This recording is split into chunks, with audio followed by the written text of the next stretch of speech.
Welcome back to the Daily Grind. So today I'm gonna have to harvest some of this bok choy. So I planted these 2 months ago roughly, and they are bolting right now. So we went away for a couple days on a trip and I didn't get to water them, and I think that's what happened. Is when they were starving for water, they decided to bolt. Not all of them, but that one and that one. So I'm gonna have to harvest them, and I'm not ready to eat them, so I'm just going to give these to the chickens. So it's really simple. I just take a knife, I come down to the base and just chop it off like so. Put that to the side and get more leaves, and then this will be great food for the chickens. They love it. Sorry, my terrible camera work here. And then and just take this right over to the chickens, and that'll open up some space here for the other ones to grow a little better. So my chickens love this. This is like one of their favorite things to eat is cabbage. They're just gonna annihilate that right now. And it's good for them. Cabbage has a lot of nutrients and good stuff for them.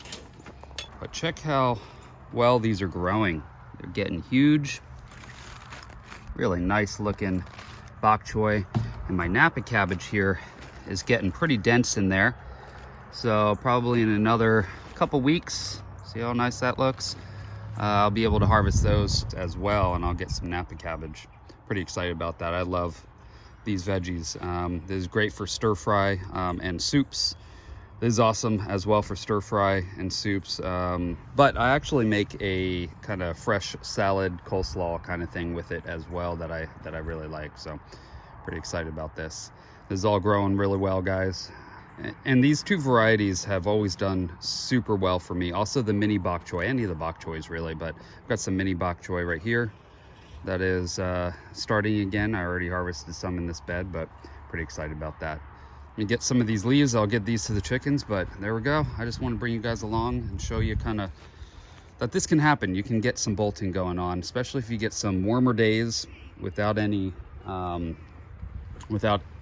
water, or some really cold days. So we actually dropped down to like 33 at night. So I think that's also partially what happened with getting them to bolt. So anyway, I will see you guys on the next video. Thanks for watching, everyone. If you guys like this kind of content, please subscribe, hit that bell notification for future video updates. Also, if you could hit the like button, it would really help me and the channel out. I will see you on the next video. Now you guys try to escape the daily grind.